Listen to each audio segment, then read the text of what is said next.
Welcome to the program. I'm Mark Imperial. This segment's brought to you by booksgrowbusiness.com. It's the place where busy professionals get published so they can educate consumers, grow their businesses, and to leave a legacy.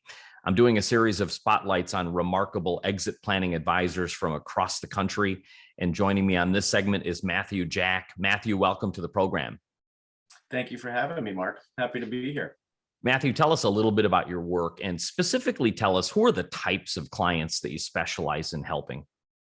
Yeah, absolutely. So I work on a team with my father, and we do a lot of work in the exit planning realm. And exit planning can be a dirty word because it means that you're leaving your business, but really there's quite a bit of pre-transaction planning that needs to go into that before you do sell the business. So we're trying to identify business owners that maybe have 2 to 3 to 4 years left before they sell the business, and really to help them plan out from a legal, tax, and financial planning perspective, really what the best way to go about that process would be. So I would say not necessarily a typical dollar amount per se. I would say it's definitely more of a personality match. And it's interesting, Mark. The reality is you got 3/4 of private businesses that don't sell today. So if we can help improve the outcome for middle market business owners, then everybody wins at the end of the day. Here's what's fascinating. Business owners are great at what they do and growth, but how much time do they, put into the thought of exiting their business? Tell me, what are some of the preconceived notions? What's on their mind? Do they think this is any different than selling their house? Yeah, that's a great question. And I think if you're looking at it through the lens of just the sale, it's just really a numbers thing. So we try to have a three-legged stool approach whenever we're working with business owner clients. And really that's around the personal financial planning, around the business planning, and then really around what are they going to do after they sell their business. So I think that that's certainly one of the more underserved areas. They don't really think about what they're going to do after their whole identity has been wrapped up in their business. And to your point, all they're thinking about is trying to continue to grow and do all the things to keep the business headed in the right direction. So exit usually isn't something that's part of the equation there. So it's something that we have to encourage people to think about and start planning about, because failing to plan is planning to fail, as they say. So we just try to get ahead of that a little bit and help them think about some of those things before they hit the sell button. The main goal of this series is really to shed light on the importance of exit planning. And you mentioned a maybe surprising figure that 3/4 of the businesses that go on the market end up unsold. Is that from a lack of planning, or what really causes those businesses to not sell?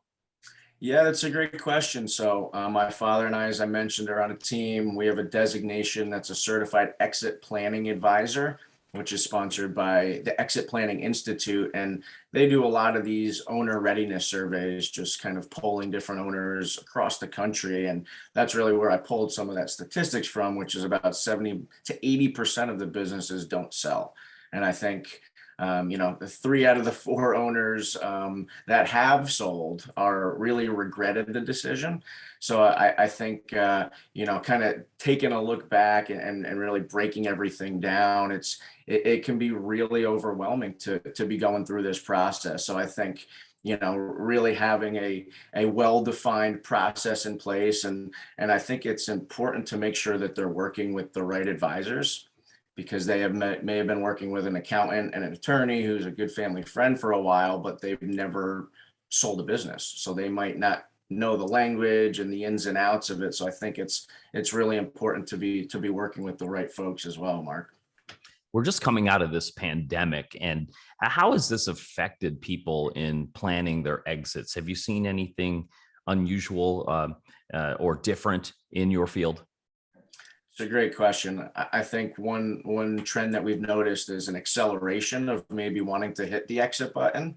And when you've had the last 2 years where maybe people got to spend a little bit more time at home with their families and doing things a little bit differently, or just really the state of the world that we've been in for the last 2 years, I think it causes people to look at things through a different lens. So with that being the case, if you want to hit the exit button tomorrow and haven't done any planning, it's going to be really difficult to really do that the way you want. And it comes back to the 5 Ds of selling the business, really where you really want to sell it on your terms, and you don't want death, disability, divorce, disaster, or disagreement to be really the impetus that makes you sell the business, right? You want it to be on your own terms.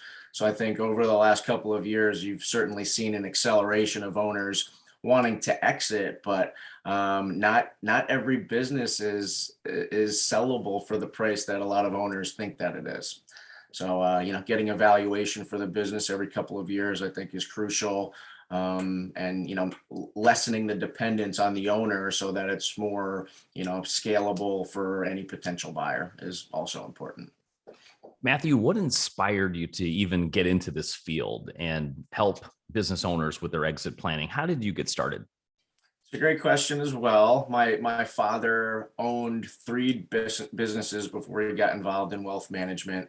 There were obviously some partner issues and disputes, and he decided to kind of go into the wealth management arena, of which, I joined him about 10 years ago. But I think really just seeing how many business owners are unable to sell their business, of which they've just put so much sweat equity and blood, sweat, and tears over the years. And, as we know, a lot of business owners put everything back into the business, so they're not necessarily taking those profits out. So I think it can be very rewarding to help a business owner really get to the end of that process and do it in a way that is on their terms. So I think that that's critically important.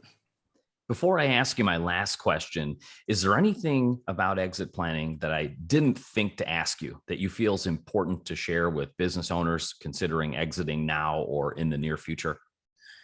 Yeah, I would say from my financial advisor planner lens, identifying what's called a wealth gap.